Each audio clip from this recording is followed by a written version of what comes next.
take the I-87 north from Queensbury, Vermont. Then the 28 up through North Creek. Keep going. If you want to take the route that I did, keep going, and you'll pass right through the town that doesn't exist on any map. My headlights probed the first of the ramshackled buildings, through the smoky dust. This was no isolated farmhouse or wild hermit hiding from the world. A real town, with shy street signs peeking out from the tangled vines and ivy. Looming apartment buildings that might have been abandoned for years, and ramshackle houses that looked as though they were grown from the earth rather than built from it. The place was materializing around me, appearing so suddenly that I couldn't imagine how I had been blind to it. A moment before, I slowed to a stop as an old man crawled his way across the street. He was huddled against the cold, pausing to leer through my windshield and breathe a frosty fog in my direction. I was growing impatient and was about to honk when he staggered up to the car, clattering his knuckles upon my window. "Why are you here?" Perhaps it was just the frail voice breaking in the cold wind, but it seemed as though the strain of panic lay just below the surface. A depressed man wrote by anxious doubt, screaming at himself in the mirror before pulling a tight smile for the rest of the world to see. That's what I was looking at outside my window. "I don't even know where here is," I answered. "Is there a hotel where I can get a room for the night?" "No hotels." The old man was turning in a slow circle. I followed his gaze, noticing a growing number of faces framed by faded curtains, watching us from the surrounding buildings. "A motel then, I'm not that picky." "No motels, no inns, no beds, no breakfasts. Nobody stays here." More eyes, more faces watching us. Old men standing on the street corner, not bothering to disguise their gaping stares. Doors opening to reveal ancient women, who might as well have been the direct descendants of prunes. Wrinkled hands wringing together, blurry eyes straining through their spectacles.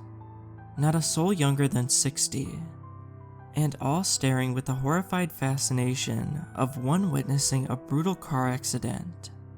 My nerves were fireworks, exploding with the undefined tension in the air. I nodded curdily and began to roll up the window, when old hands shot through the opening, grabbing me by my collar. "Take me with you.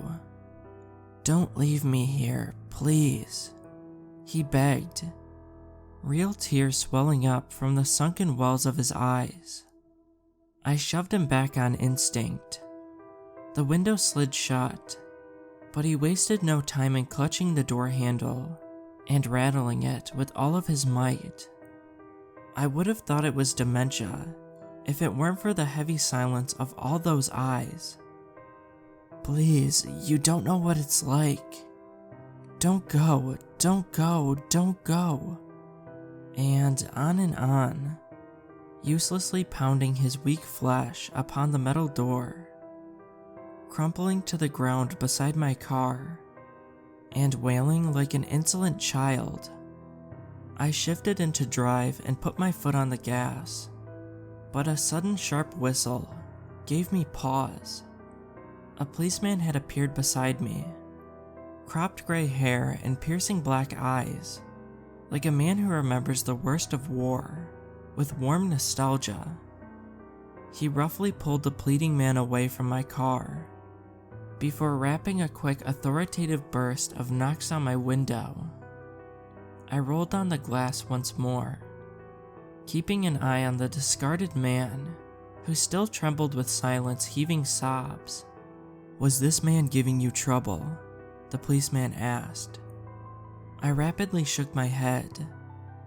I was just asking for directions, that's all, I said. Just stay on this road. It'll take you right through town, and you'll be on your way, the policeman said. Actually, I was looking for a place to. This road is the only one you want, he repeated. There's nothing else for you here, understand? Yes, sir. The black eyes turned away, and I was able to roll my window up once more. The rest of the eyes, those peeking from buildings or glaring from the street, they remained fixed on the scene. I was only too thankful to be driving again. But I didn't even make it a block before a scream made me slam to another halt. In the open glow of a street lamp, unmasked before dozens of eyes, I watched the policeman's baton fall a second time, then a third, and a fourth, each wet, bludgeoning thump, accompanied by shrieks of agony. The old man who had first addressed me was being beaten to a pulp in the middle of the street. The zealous baton alternated with quick, vicious kicks from the policeman's steel-toed boots. It wasn't the screams which haunted me, though. It was the cold, impassive silence from the policeman. No warning, no threat, not even sadistic satisfaction. It was just another day for him, another duty. Those black eyes turned away from the writhing form on the ground. A second later, all the eyes from the entire town seemed to be on me. I stomped the pedal, tearing through the stop sign, not fast enough to avoid hearing another gut-wrenching scream echo from behind me. I couldn't just leave, though. It's my fault what happened. I should have let him in my car immediately. But there was nothing left but to hope I wasn't too late. I circled around the block, and by the time I got back, all the eyes had turned away. Curtains were drawn tight again. Doors were closed. The old man was the only one left, still moaning and whimpering in the street where he'd been left. I stopped the car and wasted no time in leaping out. His decrepit frame was so emaciated that I had no trouble lifting him into the back seat. He was still alive, barely, although there was a catch rattle in his chest when he breathed, and it looked like a few of his ribs had been caved in.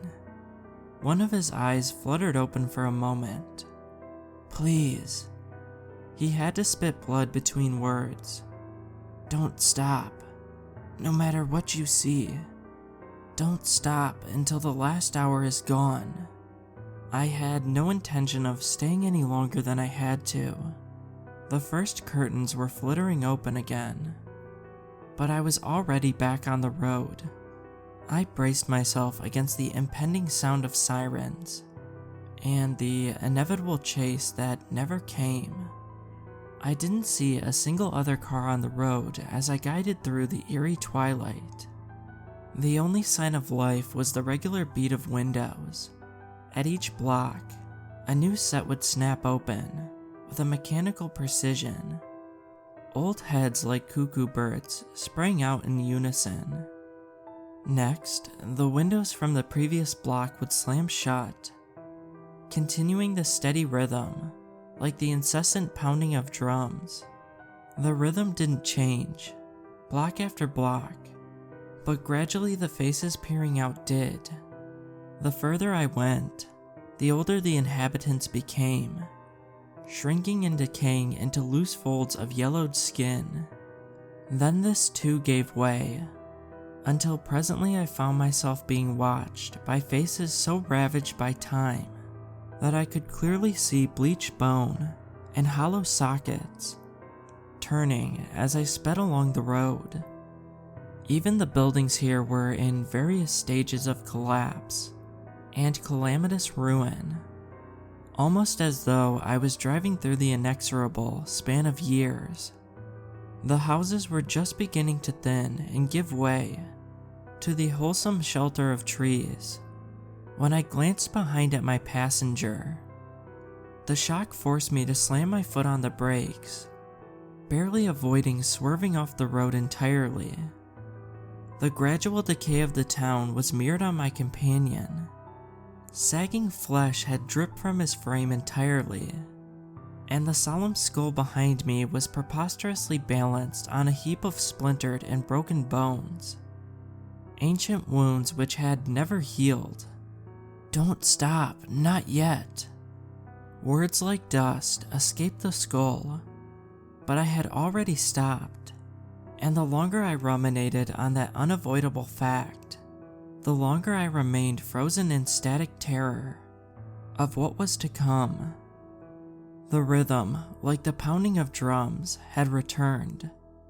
Windows, doors opening and slamming, then opening again to unleash the remaining denizens that time had forgotten, lurching, shambling, and then springing to life with blasphemous vitality. The inhabitants of this charnel realm were closing around my car. Ragged skin fluttered in an unfelt breeze, and white talons of bone raked the ground to pull them ever closer.